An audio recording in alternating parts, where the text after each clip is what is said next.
টেকনিক্যালের হেডমেস্টারি টেকনিক্যালের হেডমেস্টারি আপনি নিজেই পিতার অটোমেটিক্যালের মেশিনেই দেহ সবার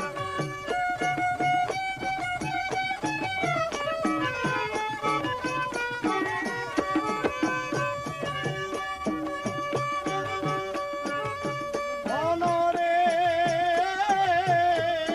নিজে খোদা হেডমেস্টারি চারজন তার কর্মচারী 16 জন হয় প্রহরী 5 জন আছে প্যাসেঞ্জার 206 দ্বারা দেহ মেশিন করছে খারাপ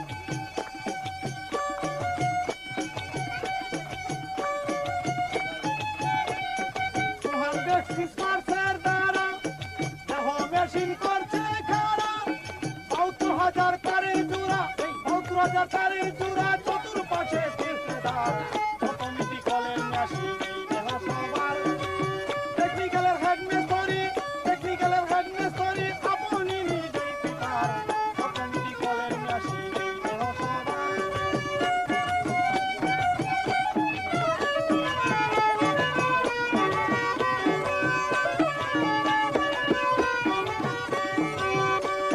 বিপদে হয় ঘড়ির কাটা ভিতরে তার শব্দ ফুটা একটাই নকশা কাটা তার মাঝে আছে পুতার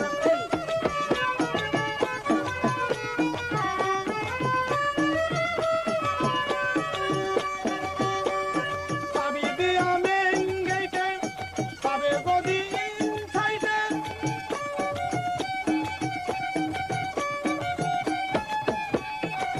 দেখতে পাবে চিত্র বটে সমস্ত ওয়ার্ল্ডের ফিক্সার অটোমেটিক্যালের মেশিন এই দেহ সবার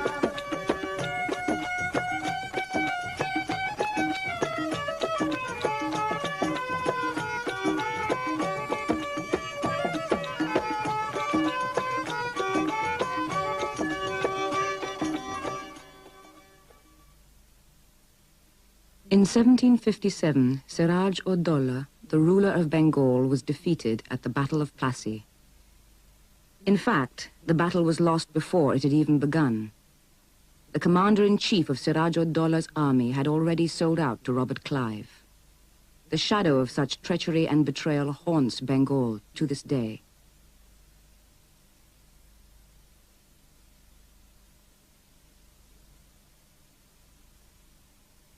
British traders were attracted to Bengal from the beginning of the 17th century onwards because Bengal's fine cotton muslins were highly prized in the markets of the West. By the middle of the 18th century, the British East India Company saw no alternative to military action to protect their trading interests. The defeat of Siraj-ud-Dowlah in 1757 marked a turning point in Anglo-Indian relations. A century later, the British controlled most of the Indian subcontinent. The prolific Bengali textile industry was crushed. Bengal was turned into a marketplace for British-produced textiles and a source of raw materials for the Industrial Revolution in Britain. Besides cotton, there was jute. By the beginning of this century, East Bengal was producing most of the world's jute. Sacks and ropes made from jute were used all over the world. Under British rule, jute processing factories were set up, but only in West Bengal, especially around Calcutta. East Bengal, with hardly any industry, remained an agricultural backwater. By the time the British left, East Bengal, or for that matter Bengal, had become an importing country rather than an exporting country. And agriculture was poor. And East Bengal itself was cut off from Calcutta. Calcutta was the headquarters, and the landlords used to live in Calcutta. So East Bengal was the hinterland.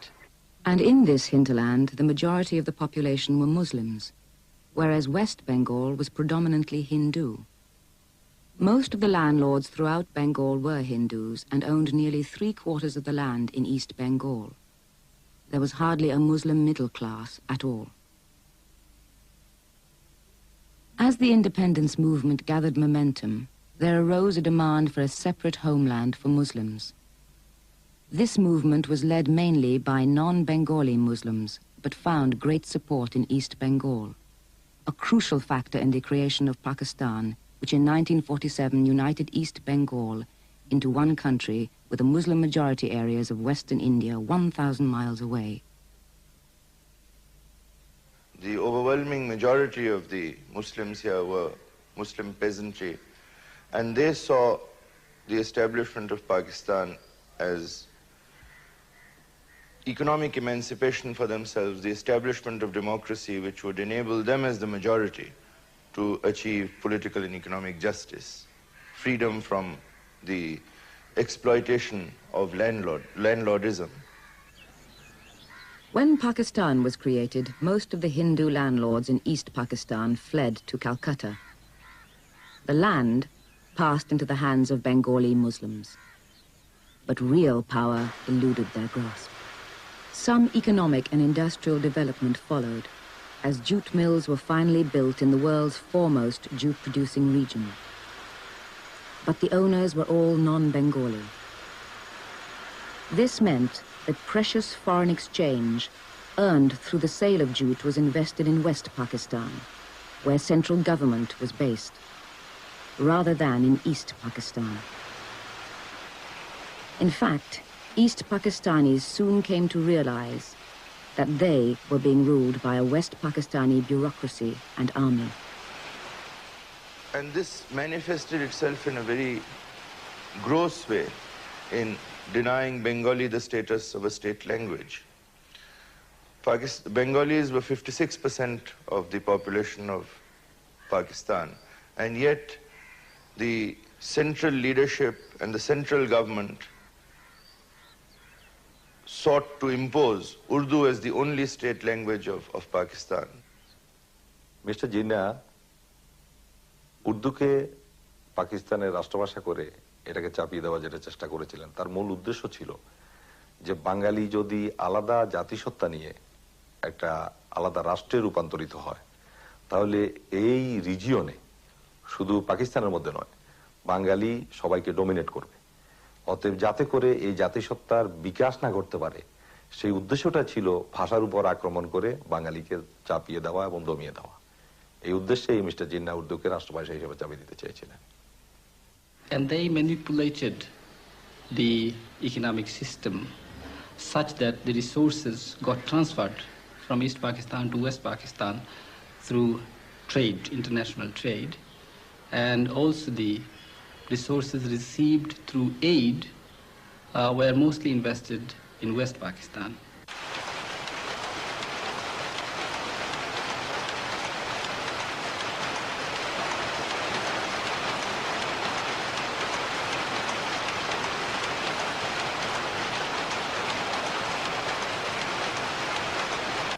This led to an estimated transfer of about 70% of total public expenditures on revenue and development account being located within West Pakistan, found concrete expression in growing disparities in per capita incomes, with visible evidence in the imbalances in availabilities of public services such as health, electricity, road transport.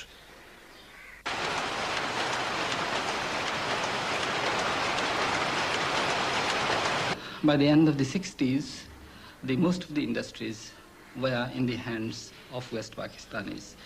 And not only industries, banks, insurance companies, the whole financial system was in the hands of the West Pakistanis, facilitated and promoted by the bureaucracy and the military regime that was ruling the country at that time.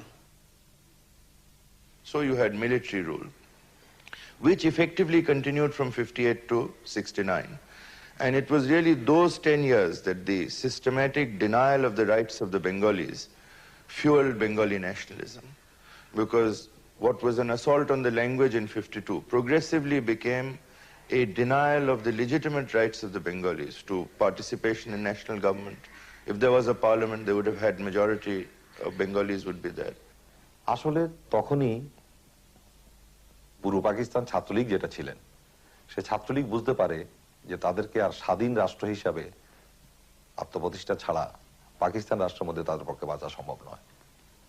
তাই 62 সালে ছাত্রলীগের মধ্যে গোপনে স্বাধীন বাংলা প্রতিষ্ঠার জন্য একটা nucleus গড়ে ওঠে। Sheikh Mujibur Rahman had by 1964 become the leader of the East Pakistani Party, the Awami League. One of its main functions was to express the dissatisfaction that East Pakistanis by now felt about their underrepresentation in the political and economic life of Pakistan.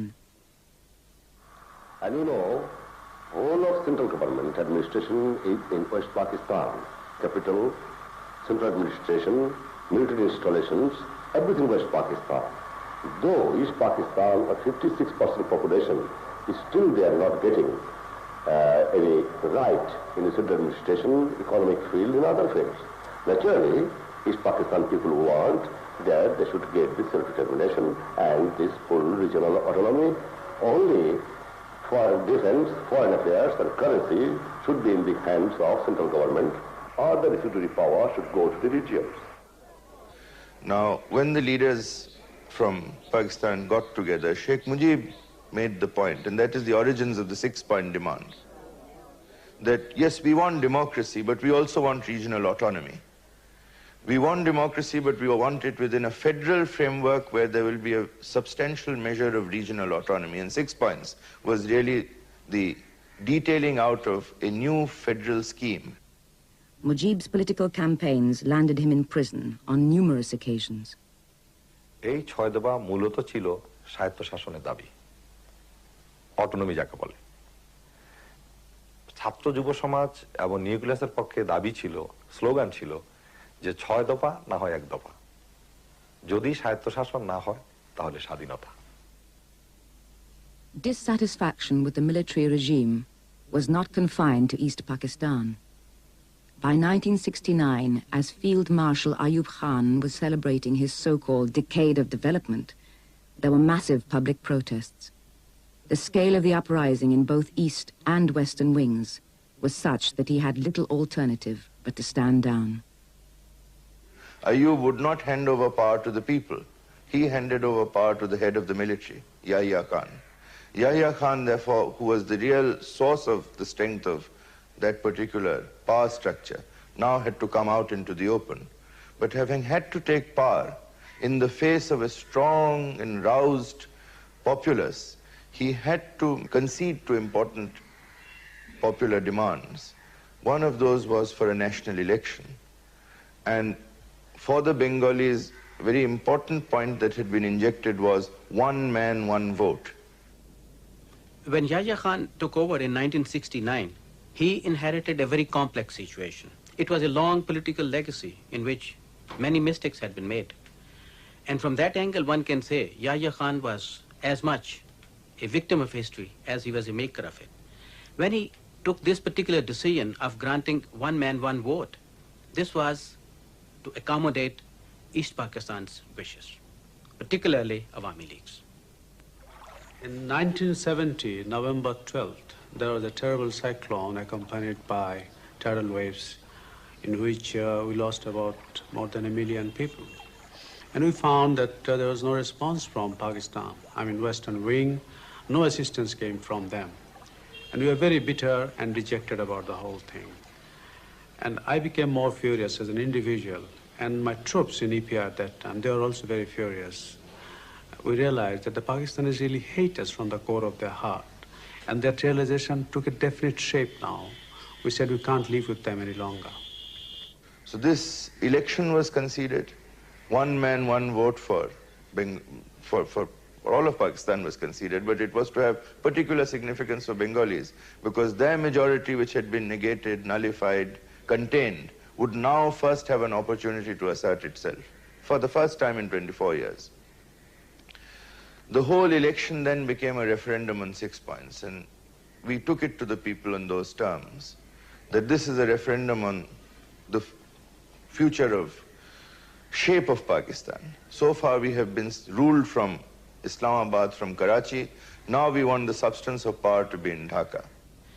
In East Pakistan, Awami League won 167 seats out of 169, whereas in the West, People's Party won 87 seats out of 138.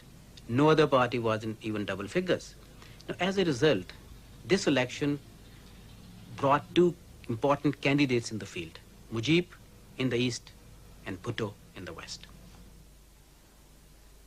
নির্বাচনের পরেও আওয়ামী লীগের পক্ষ থেকে এবং শেখ মুজিব একটা রাষ্ট্র পাকিস্তানকে রাখার জন্য ইয়াহিয়ার সাথে এবং ভুট্টোর সাথে নেগোসিয়েশন করার চেষ্টা করে, কিন্তু ছাত্র সমাজ এবং সমস্ত বাঙালিরা, যুব সমাজ এবং স্বাধীন বাংলা নিউক্লিয়াস এর বিরুদ্ধে যাতে করে কোনো কিছুতেই ভুট্টোর সাথে ইয়াহিয়ার সাথে শেখ মুজিবের এক রাষ্ট্র পাকিস্তান রাখার জন্য এই পরিকল্পনা কার্যকরী না হয় তার বিরুদ্ধে সমস্ত কাজ করে যেতে থাকে। But the Pakistan military junta was conspiring and finding excuses how not to hand over power. So Bhutto started issuing threats and making statements that there cannot be a government formed without his consent, although he was not the majority.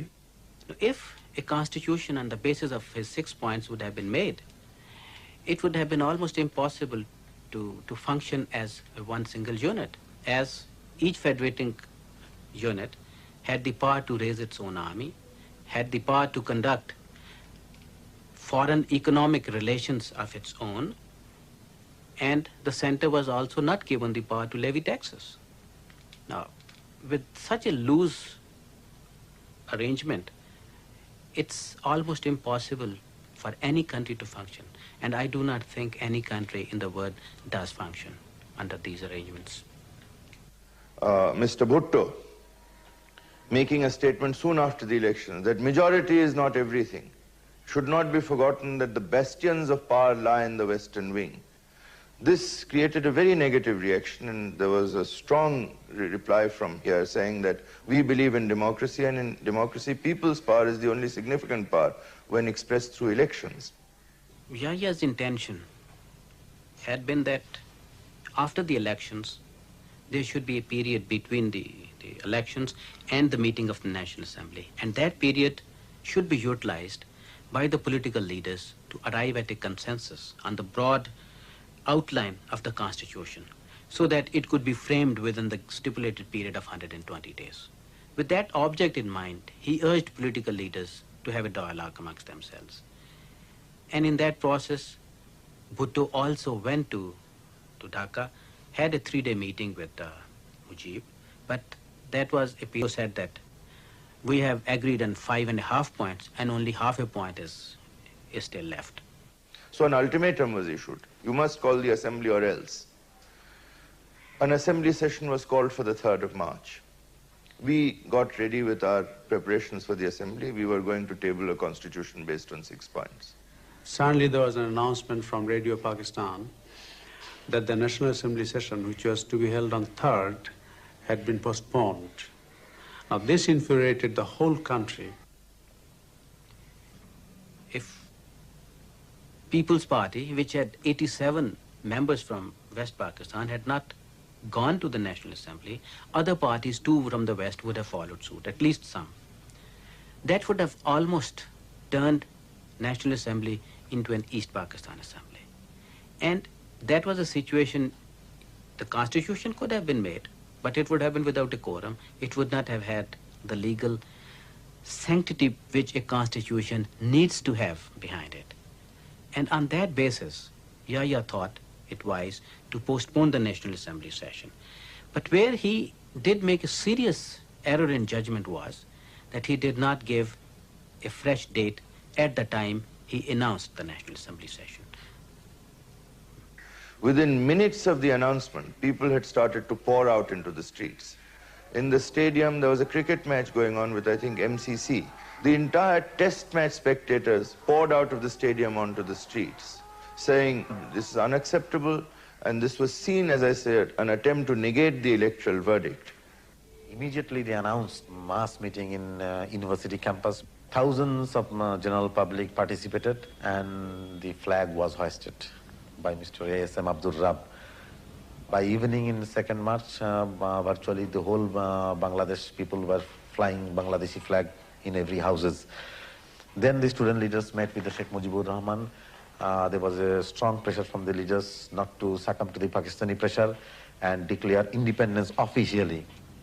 I want to live like a free citizen of a free country. You mean independence? That I don't mean. No. It can be done many ways. Jago, jago! Market, Tihar market e prostut hai. Apna prostut hai lage, Khuda Hafiz. Joy Bangla. Sheikh Mujibur Rahman issued statement that there will be demonstrations throughout the country till 6th, which will be followed by a mass rally in Sora Durdan. At that time it was known as the race course on March 7.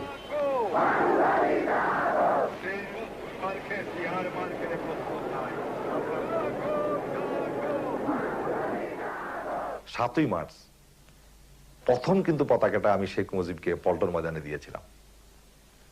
কিন্তু সেদিন যখন আমি শেখ মুজিবকে এই স্বাধীন বাংলার পতাকা তাকে দেই, তখন সে জিহ্বা কেউ এটা ধরে। তিনি আমাকে বলেন এটা অনেক বেশি advance, it is too early. আমি বলেছিলাম যে এটা আর্লি নয়, this is the correct time, এটাই সঠিক সময়। Military movements were continuing. We had reports that military movements were continuing from the west to east. Arms supplies, we heard, were also being stepped up, so that and on the other hand, the popular movement was also at its peak. The non-cooperation movement continued with full vigor. From 3rd March onwards, Awami League established almost a parallel government in East Pakistan. And it indeed was a very effective parallel government. The taxes were stopped to the federal government, the offices were closed, the banks were functioning on their orders and on their instructions. And the program included demonstrations, strike in all government offices, schools, colleges, everything. And it started in Chittagong as well. We had a call from Yahya Khan's military secretary saying, you Bengalis are known to be very hospitable people, but Yahya Khan has been here for 3 days and all he has been living on is biscuits because the Bengali cooks will not cook. The Bengali cooks have said they are non-cooperating with us. So will you please issue an exemption allowing them to give him a cooked meal? So I discussed this with our leaders and said, yes, all right, we can allow him to have hot meals. The Bengali cooks were then asked in the president's house to resume their function. We maintained regular contact with the Awami League. And meanwhile, I started mobilizing my forces. I really gave them a hint of a mutiny for our own independence. Serving officers had begun to come and make contact, saying, you know, we are watching the situation and, you know, how is... The city of Chittagong and the whole area, keep it free for about 2 weeks, by which time they should be able to obtain support from foreign countries if needed. So the confrontations on the streets was mounting. The military on the one side against the roused people on the other. In Dhaka, as I say, supplies were being stopped into the cantonments. In Rangpur, there had been actual face-to-face confrontations between military and people. In Chittagong, where arms were being brought in on a ship called Swat. And at that time, you know, the political explosion had already taken place. There was movement throughout the country. And the people did not want that ship to be unloaded because we realized that arms and ammunition from that ship will be used against our own people. When they tried to unload it, 100,000 port workers just blocked 2 miles of the road from the ship into the city. And there were hundreds of thousands of people blocking the streets. Military were taking positions. And it was a question whether the military would really take on 100,000 people. The Pakistanis killed a large number of Bengali dock laborers and demonstrators in the port areas. And I realized that this is the time to strike. On 24th night, March 24, I passed on the orders. There are 2 code messages on which the EPR soldiers had to act, mostly the soldiers who are in the border outpost. The messages were sent and they had acted upon, in which they had neutralized all hostile forces, mainly the non-Bengali troops in EPR. And by that action, myself and my troops who had acted on it had sealed our own fate and our destiny for the future. So either we act to the next 24 hours for a decisive battle, or we are arrested by the Pakistanis and court-martialed and probably shot. There is just no other way.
আমরা শেখ মুজিবের সাথে রাত 1টায় দেখা করি তার বাসায় এবং তাকে পরিষ্কার বলে আসি যে আপনি পাকিস্তানের রাষ্ট্রপ্রধান বা প্রধানমন্ত্রী হন, এটা আমরা চাই না, এবং আপনি চাইলেও কোনো রকম এটা হবে না।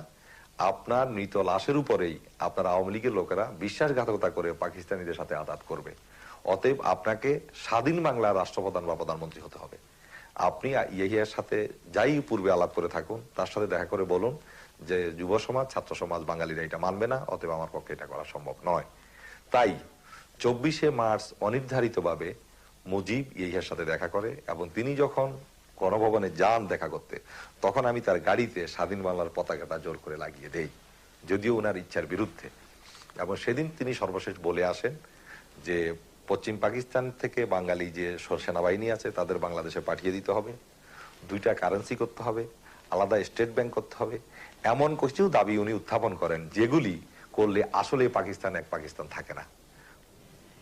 At that time, the situation in East Pakistan was that it was completely being run by Awami League. Yahya was staying, so to say, de facto guest of Bangladesh government. You cannot let a country run like that. He was tolerating it so that there is an understanding which will be reached between him and Mujib, and the events will take their normal course. The peace will return to it. Once agreement was not there, there was no option. He had to restore authority of the government. Nixon and Kissinger had a great deal of sympathy for Yahya Khan because he was the first Pakistani leader to hold free elections, and therefore they felt that Sheikh Mujib should meet him at least halfway. Moreover, I don't think that they expected him to resort to a campaign of terror in East Pakistan. I think they expected that he would take sharp, quick military action, and that would be sufficient, as had been in the past, to put down riots in East Pakistan. The first target was the Dhaka University students' hostels, because again students had been in the militant vanguard. Students, fortunately, most of them by then had scattered. Teachers, unfortunately, had not been so quick to move. They started to go into teachers' houses, pulling out teachers, lining them up and shooting them down.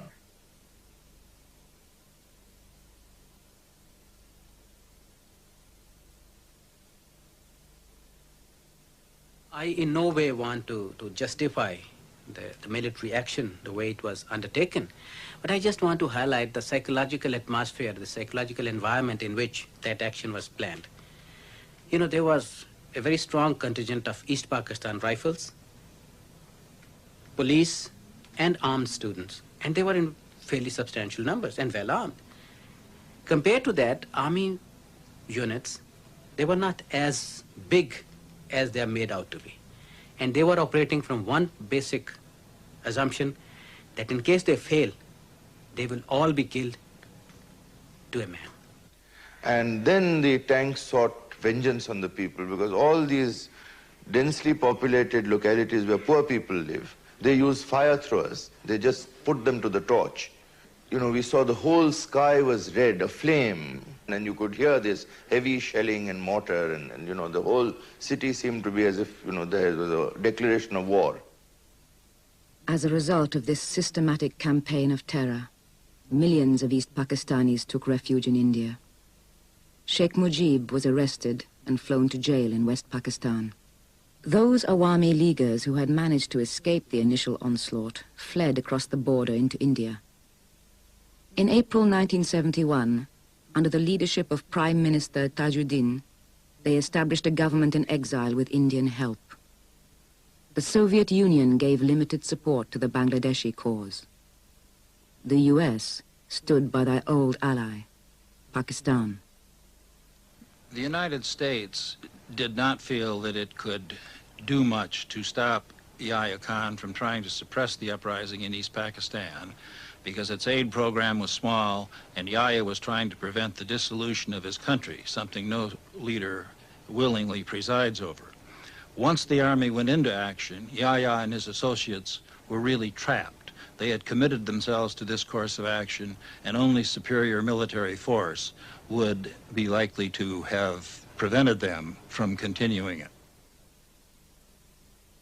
One of the first and most pressing tasks of the government in exile was to organize the Bengali remnants of the Pakistani army. Major Rafiqul Islam and many like him led a guerrilla war during the long summer months of 1971. The government in exile was heavily dependent on the Indian government and applied pressure to them to invade in their support, to bring the war to a swift conclusion. In this, they were opposed by the radical student leaders who had also established a parallel guerrilla army with Indian government support. They wanted a war of national liberation to establish a socialist Bangladesh. The response of the Pakistani military regime was to pursue a vigorous campaign of terror, murder, and rape. It is estimated that nearly 3 million people lost their lives. News of these atrocities reached the outside world and sparked off massive public protest and international condemnation of the Pakistani regime, which, however, continued to receive public support from the US government. I think when we speak about the position of the U.S. government, we have to recognize what we're really speaking about is the policy of Richard Nixon and Henry Kissinger, because they were controlling U.S. policy at the time. There was a lot of criticism of the policy in the United States press, in the United States Congress, and even within the executive department. One reason for Kissinger-Nixon policy on this issue became known in the middle of July, when it was announced that Pakistan had facilitated Kissinger's secret trip to China. Knowledgeable observers probably recognized that Pakistan had done more than provide an airplane and a takeoff point, that they had probed Chinese intentions, conveyed messages back and forth. And so Nixon and Kissinger felt some obligation to Yahya Khan for his role in helping the American rapprochement toward China come into being. There were by now an estimated 10 million refugees on Indian soil. Pressure was mounting for the Indian government to do something. Mrs. Gandhi later stated that the Indo-Soviet treaty that was signed in the summer of 1971 had been under negotiation for over a year, although its final form may have reflected Indian perceptions that a U.S.-Chinese Pakistani axis was taking place. It may have also been due to Mrs. Gandhi's belief that even with Indian assistance, the guerrillas in East Pakistan would not be able to win out over the army, and that therefore India had to prepare for military action because it could not hope to absorb the millions of Hindu refugees that were being driven out of East Pakistan. On the 3rd of December 1971, the Indian army invaded East Pakistan. It rapidly became obvious that the Pakistani army would be defeated. On the 15th of December, in a final cynical gesture, a Pakistani army death squad rounded up a number of prominent Dhaka intellectuals and summarily executed them. Well, the surrender of the Pakistan forces on the 16th of December was a great victory of the people against military power. And the thing that for 24 years had been the dominant motif, you might say, of national life in Pakistan, the military against the people. This was a decisive victory, or we had thought was a decisive victory, of people's power against the military. On the 8th of January 1972, Mujib was released from his Pakistani prison. He arrived in Dhaka via London on the 10th. During his period of confinement, Mujib had been denied any access to news or information of the outside world. Mujib was ignorant of the war and its effects on the people and the country. All the various political parties, paramilitary groupings and student leaders who had contributed and participated in the civil war proposed that Mujib form a government of national unity. Therefore, when Mujib opted for an Awami League government with himself as head of state, this immediately led to the formation of an angry and vocal opposition led by former student leaders.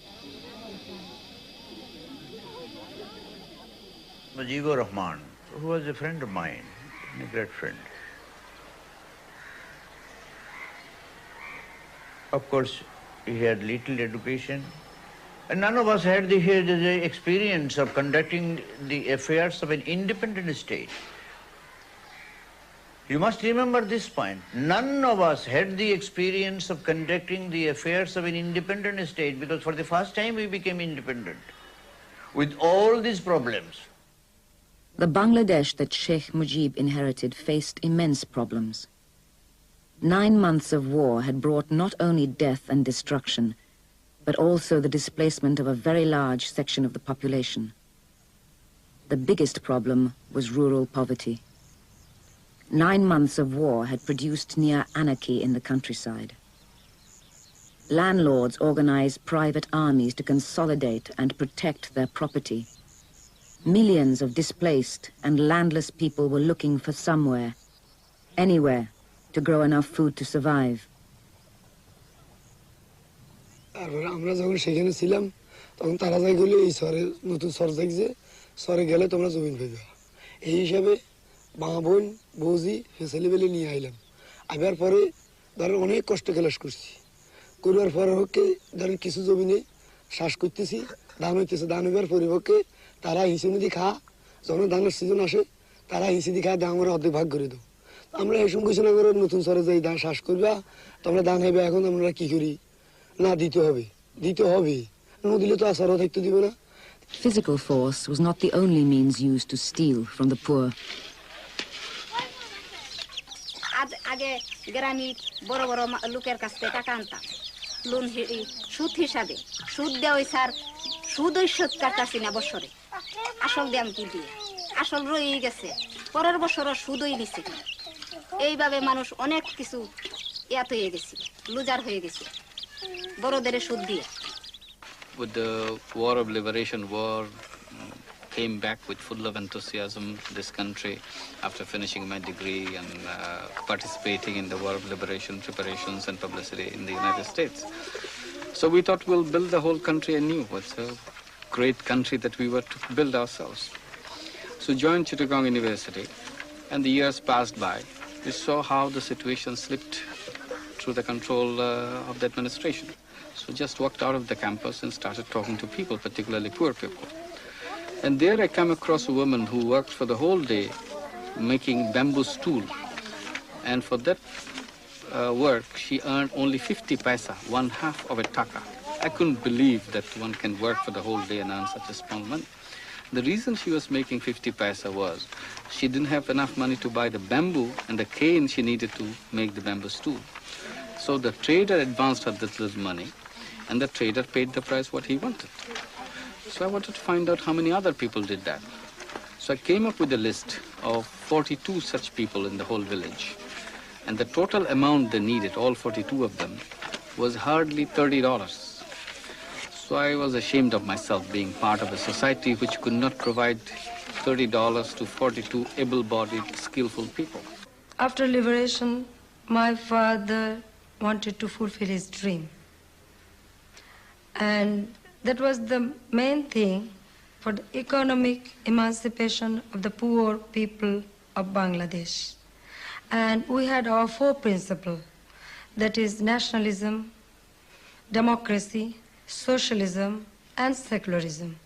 And it was his commitment to the people, and he wanted to fulfill that. The basic questions of the ownership of land, of other assets, and also of decentralization of political control were not taken into consideration. And therefore, I would say, even after 2-3 years, from that day on, the difficulties with establishment of socialism in this country started. In fact, we seem to be having a society which was headed by a criminal organization. You know, briefly, I'd say, like, for example, if mafia was running America. He has allowed everyone to become corrupt. And he did not take any action against anybody, any of his party members, who has done such a crime which is inhuman and intolerable by anybody. Sheikh Mujibur Rahman could not deal with the political movement in a democratic way.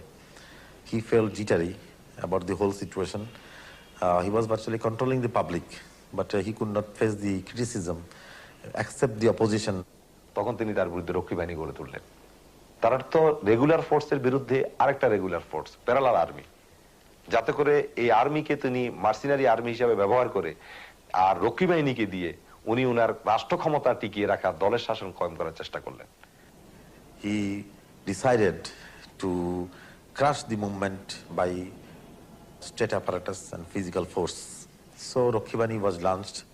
The Awami League cadres were armed, and the opposition political movement were harassed, offices burned down, arrested, killed. But it's one thing to hear, another thing to be ordered personally, you know, that you have to eliminate. If you left Pakistan Army because of that, because you're not prepared to obey such orders, I don't see why I should obey orders of any Bangladeshi. It doesn't make any difference whether he's a Bangladeshi or a Pakistani or anybody tells me to eliminate a citizen. There is supposed to be a rule of law, a rule of justice. 74 had been a particularly difficult year. That was the year we had a terrible famine, and one which again was very unscrupulously exploited from outside as part of Kissinger's food diplomacy, where the food shipments which were due in August, September, to ward off the famine which we saw coming. We saw it coming because in July there were very sudden floods which had destroyed over 1 million tons of food. There was a scare that the crop would fail in that year, and the newspapers reported that. And the traders and others who had food grain, they didn't release it, they hoarded it. And an artificial situation, because of that scare, was created. Another factor contributed, and that was the US aid food supply that was coming to Bangladesh in response to Bangladesh not accepting their demand about not selling jute sacks to Cuba. They diverted that sheep, and prices became so high in 1974 when the government came out saying that there was no shortage of food. That was not believed by the traders and others who had food grain, and they kept on hoarding the food that they had, and we had this famine. This was artificially created in a way.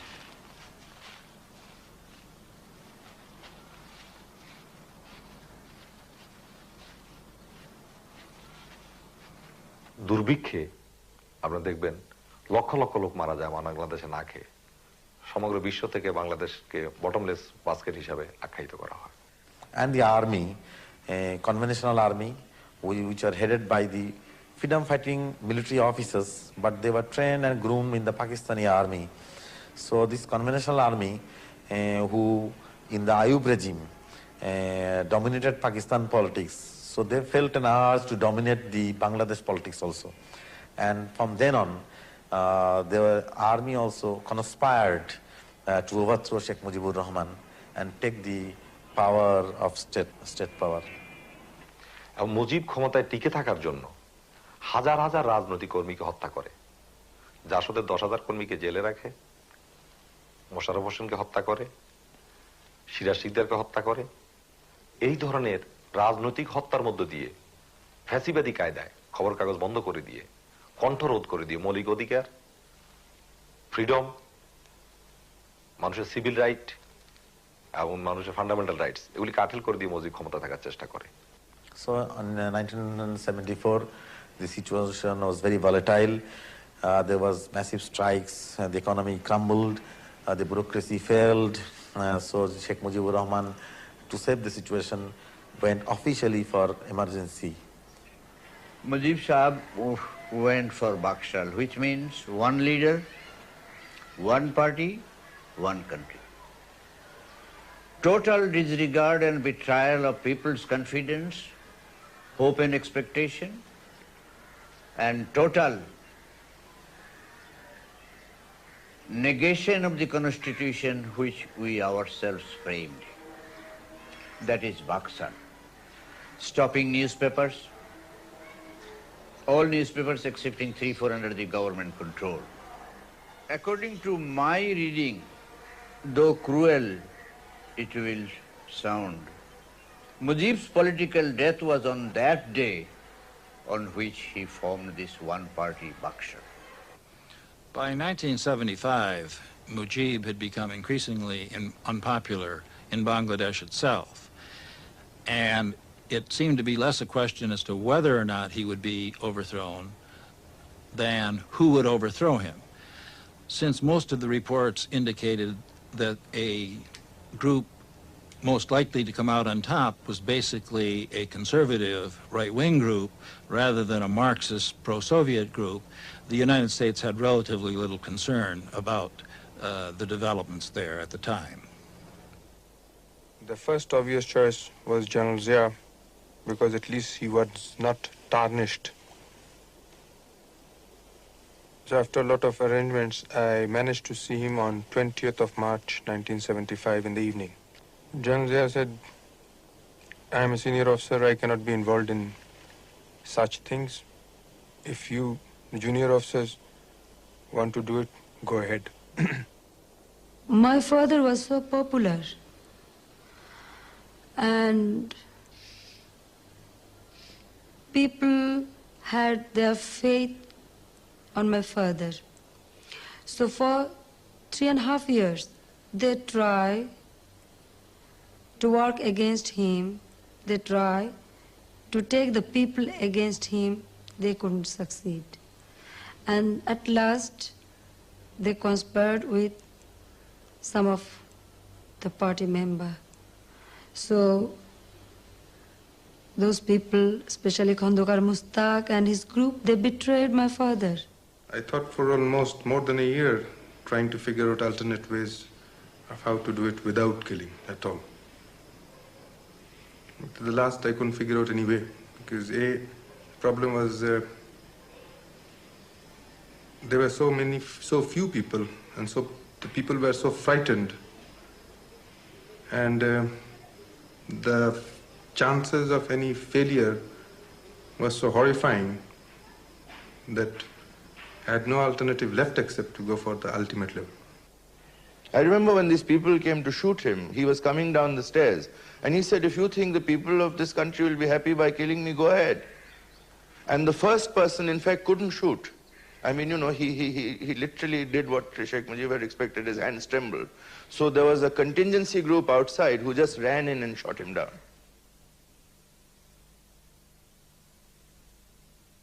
Sheikh Mujib rose to power as a champion of East Bengali nationalism. Even while in jail in West Pakistan, 1,000 miles away, during the Liberation War, he remained an inspiration to tens of millions of his countrymen.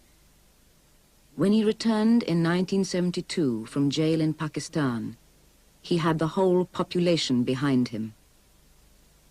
3 years later, when he and most of his family were gunned down in cold blood, there was hardly a murmur of protest.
In August 1975, Sheikh Mujibur Rahman was gunned down by a group of disgruntled army officers. But the roots of treachery and betrayal had spread far and wide. In 15th August, actually a few handful of army officers killed Sheikh Mujibur Rahman, but they did not take over. The important thing in the killing of Sheikh Mujibur Rahman was that he was brutally killed, but the takeover was done by another important Awami League leader, Mr. Khandakar Mustaq Ahmed, who was a minister in the Awami League regime. Colonel Rashid, you and Colonel Farouk made Mr. Mushtaq president after Mujib's death. Did you bring him into the plot before that? Yes, I had the first contact with him around the first week of August. And subsequently I met him on 13th as well as on 14th. Around 1980, some journalists made charges that U.S. officials in Bangladesh had not only known that a coup was going to take place, but had actually been involved in it. Congressman Solars looked into these accusations when he contacted the State Department. State Department officials readily admitted that they knew that such a coup was in the planning stage, stated that they had informed Sheikh Mujib about this, but denied that either the State Department or any other U.S. agency had been involved in plotting the coup. The issue was raised again by journalists in 1981 or early 1982. I took another look at the situation then. It was not possible for the House Foreign Affairs Committee to get access to CIA documents, and the House Intelligence Committee, to whom Solars had written in 1980, had decided that there was not enough evidence to warrant a full-scale investigation. So there was nothing more that we could do at a time when we were, of course, dealing with a great many other issues all the way from Afghanistan to North Korea. I am a pro-American, I am a Democrat. Whomsoever is a Democrat is pro-American. Mushtaq imprisoned the prominent left-wingers of his own party in Dhaka Central Jail. On the 2nd of November 1975, less than 3 months later, this man, Colonel Khalid Musharraf, led another group of military officers in an attempt to seize power. On the night of the 2nd of November, 4 prominent members of the Awami League were killed in prison. It is alleged that the orders for their murder came from Khandahar Mushtaq himself. Khandakar Mostak ক্ষমতা আসার পরে 4 জন নেতাকে ঢাকা কেন্দ্রীয় কারাগারে কেন হত্যা করা হয়েছে? আসলে খন্দকার মোস্তাকের যে ভীতিটি ছিল সেটি হলো এরা যদি জীবিত থাকে তাহলে তখন পর্যন্ত মুজিবের প্রতি তার রাজনৈতিকভাবে তার যে এক্সর্শনটা হয় নাই, তাতে করে মুজিবের সপক্ষ হয়ে বা জনগণের সপক্ষ হয়ে এইভাবে সামরিক কুদেতার বিরুদ্ধে আবার যদি জনগণ মোস্তাককে রাষ্ট্র ক্ষমতাচ্যুত করে তাহলে সম্ভাব্য তাজউদ্দিন এবং সৈয়দ নজরুল ইসলাম সহ এরা আবার বাংলাদেশে একটা সরকার গঠন করতে পারে। অতএব মোস্তাক চেয়েছিলেন যে তার পরবর্তীতে যাতে করে আরেকটা সরকার গঠন করার মতো কোনো জাতীয় নেতৃত্ব বাংলাদেশে না থাকে, সেজন্য তাদেরকে হত্যা করা হয়েছিল বলে আমার ধারণা।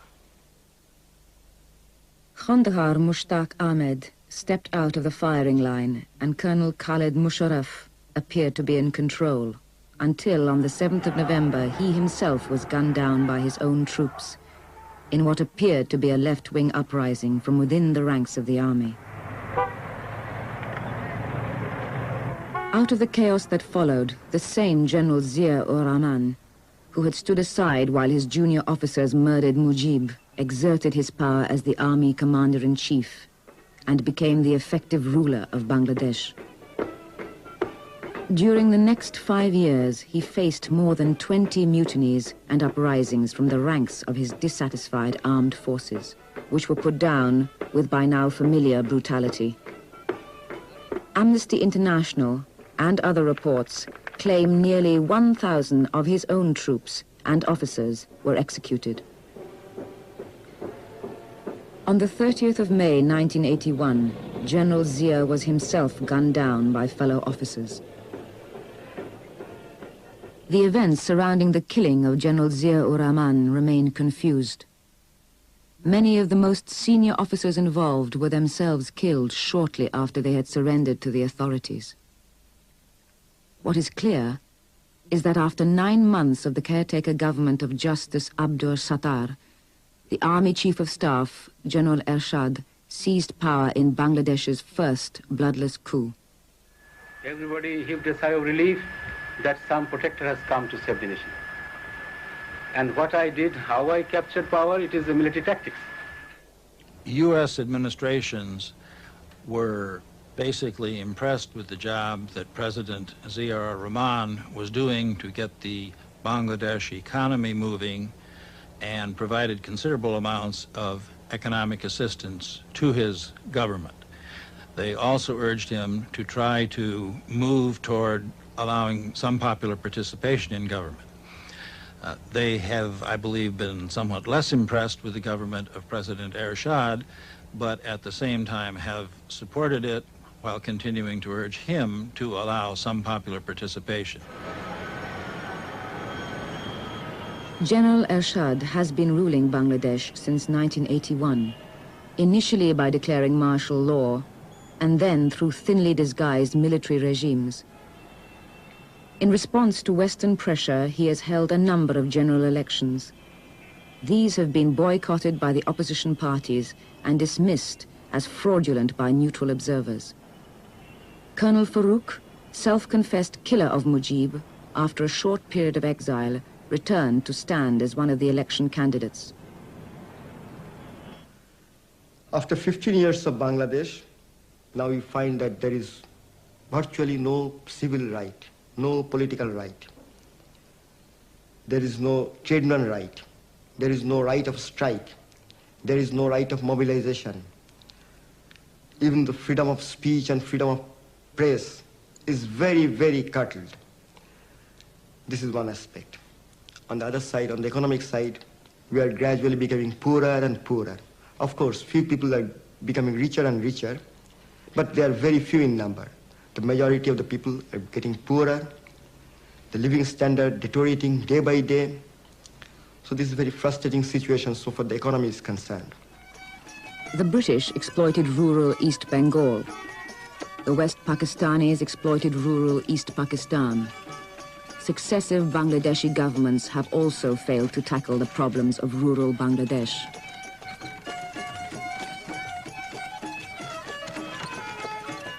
I think on the Ethiopia is below Bangladesh according to latest World Bank statistics in terms of per capita income.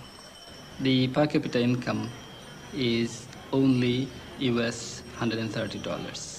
That conceals the fact that the distribution is highly skewed, and over 80% have income which is below the poverty level. The second piece of statistics I'd like to cite is the infant mortality rate, which is 120 per 1,000 live births, and in the developed countries it is about 10. So that statistics itself is an indication of the level of poverty.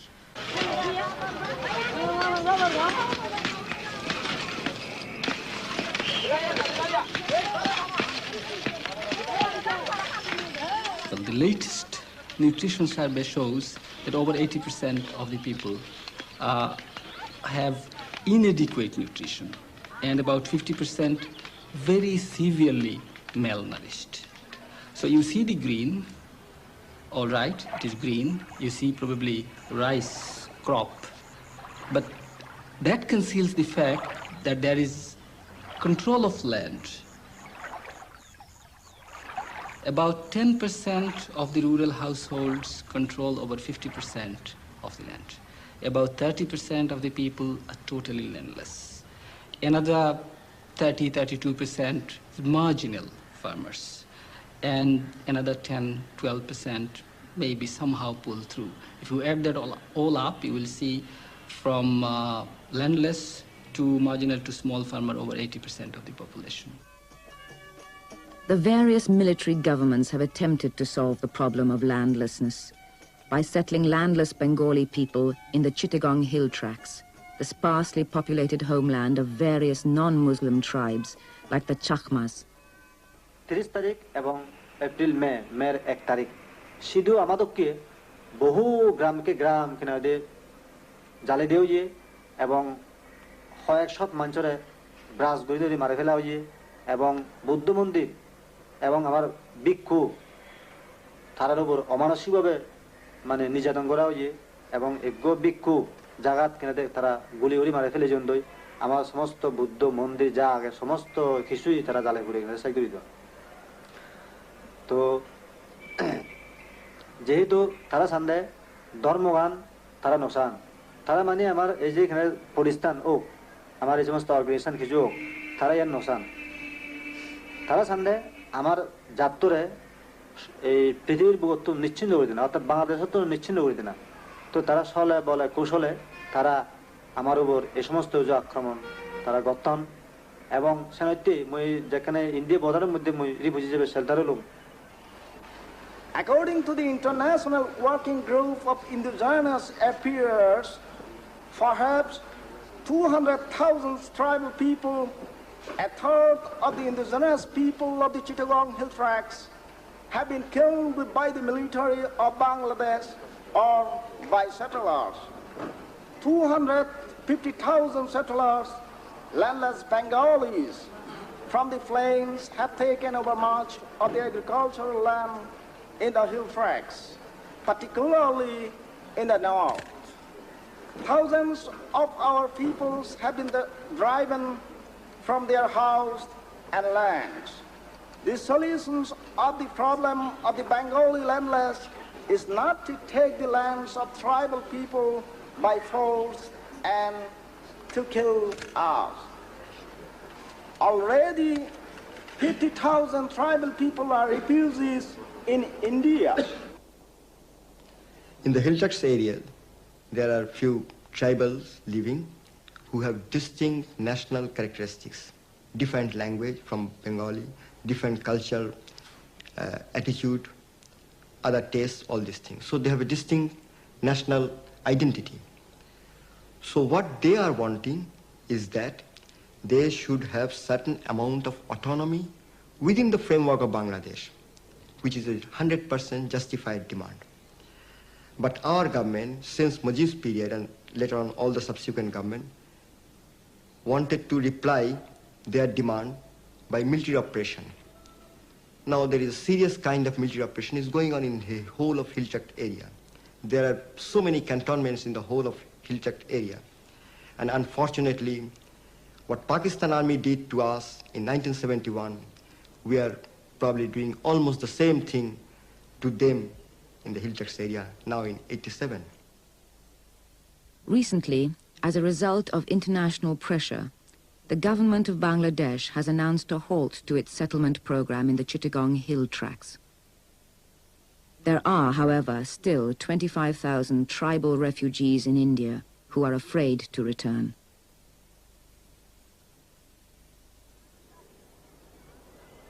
Genocide in the Chittagong Hill Tracts cannot solve the problem of the millions of landless people of Bangladesh.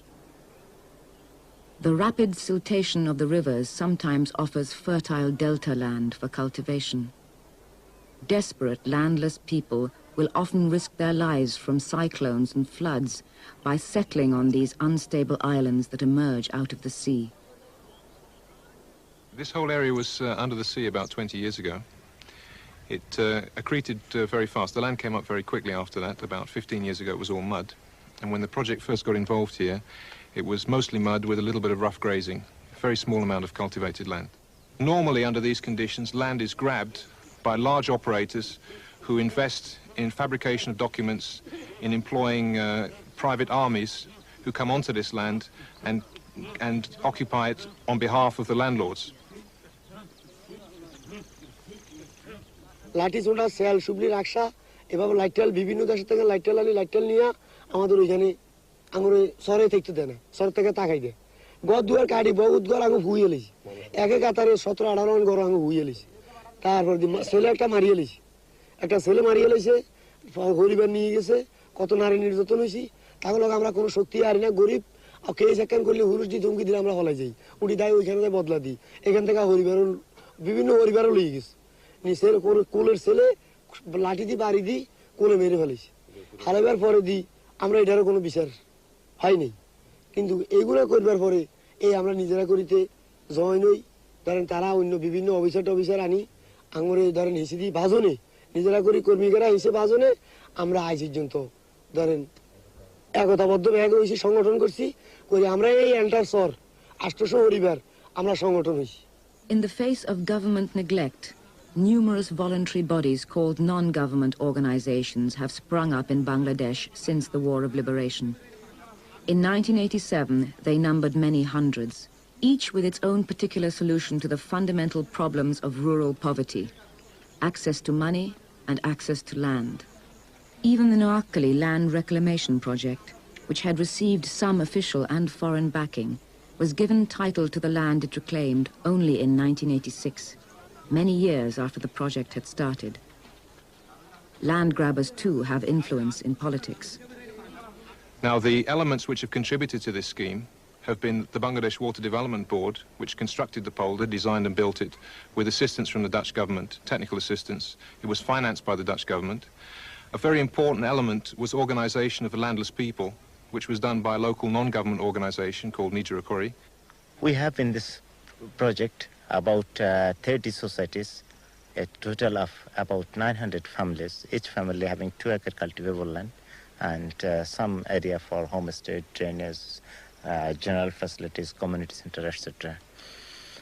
The salient feature is that the societies, they cultivate the land collectively and nobody owns a particular field, but everybody is a shareholder of all the lands of the society.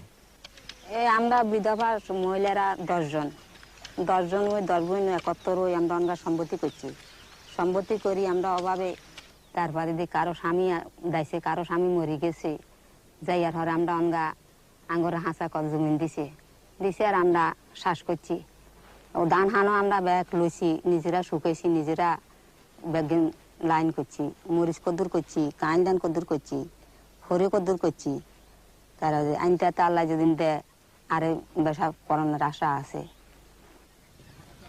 Many millions of Bangladeshis will never have access to land without fundamental changes in government policy.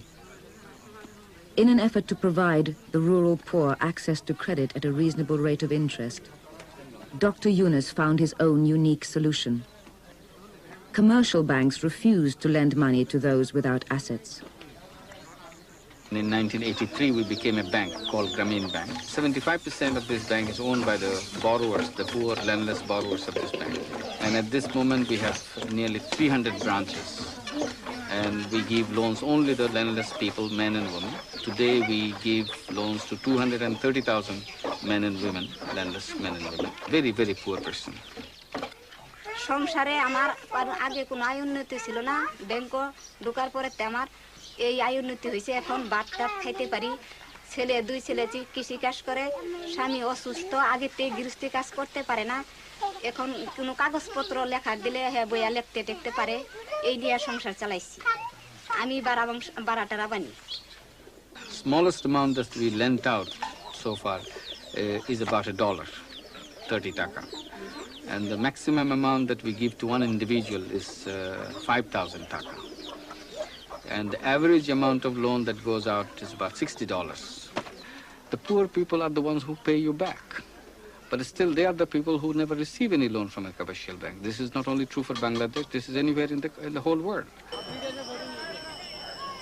Dr. Yunus's Grameen Bank benefits 230,000 people, which happens to be the number of Bangladeshis born each month. The Noakhali Land Reclamation Project benefits 1,000 families.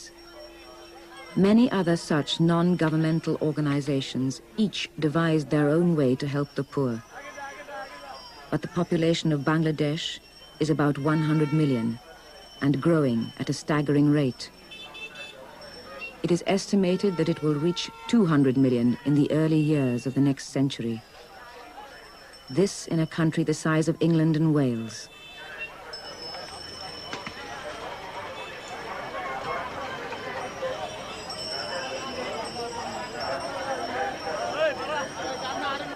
The evidence would indicate that Bangladesh has the capability to cope with the rising population and to, in fact, feed even these astronomical numbers which appear on everyone's charts. An FAO study indicates that in the year 2000, if Bangladesh, in fact, exploits the various technological possibilities which exist with its agriculture and can provide the necessary supporting services, and it might be added, if you can carry out the social engineering which gives access to land and earning opportunities to the bulk of the population, it is reckoned that you could support as many as 12 people per hectare, which is one of the highest rates of support capacities of any agrarian system in the world. In rural Bangladesh, the main resource is land, and therefore access to land has to be a very important element in the strategy for alleviation of poverty in this country. We have had committees established by the government to recommend on land reforms, and we have those. But somehow the basic question of the ownership pattern of land has remained untouched. In Mujib's period, there was no democracy. Jia's period, there was no democracy. Now it is a martial law government, military rule. It is junta that is ruling the country. It's not a civilian government. So these tragic things happened after 15 years of Bangladesh. The country belongs to the people and must be ruled by their genuinely elected representatives. And the military are to be subordinated to the elected representatives of the people. Those 24 years of the history of Pakistan had been people trying to contain the military. We had won at the cost of 3 million lives. Now, the whole army is polarizing on one side to retain their state hold on the state apparatus, and the people are polarizing on the other side for achieving democracy and wipe out army and civil bureaucracy totally. So this is the position we are facing now. We are heading for another clash. It is not a clash between General Irshad and the people. It is a clash between the army and the people. সর্বোপরি বেশগ্রাসী হলে সামান্য ভাতের ক্ষুধা ভয়াবহ পরিণতি নিয়ে আসে নিমন্ত্রণ করে। দৃশ্য থেকে দ্রষ্টা অবধি ধারাবাহিকতা খেয়ে ফেলে অবশেষে যথাক্রমে খাবো গাছপালা, নদী নালা, গ্রামগঞ্জ, ফুটপাত, নর্দমার জলের প্রপাত, চলাচলকারী পথচারী, নিতম্ব প্রধান নারী, উড্ডীন পতাকা সহ খাদ্যমন্ত্রী ও মন্ত্রীর গাড়ি। আমার ক্ষুধার কাছে কিছুই ফেলনা নয় আজ। ভাত দে হারাম জাদা, তা না হলে মানচিত্র খাবো।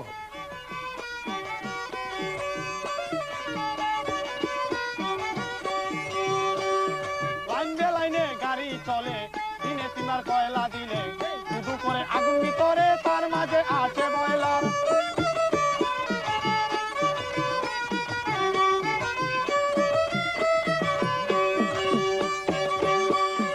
ইলেকট্রিক কারেন্টের বলে লাইটে টু লাইটই জ্বলে, ইলেকট্রিক কারেন্টের বলে লাইটে টু লাইটই জ্বলে। সেন্টার হতে আগ দুয়ারে, সেন্টার হতে আগ দুয়ারে,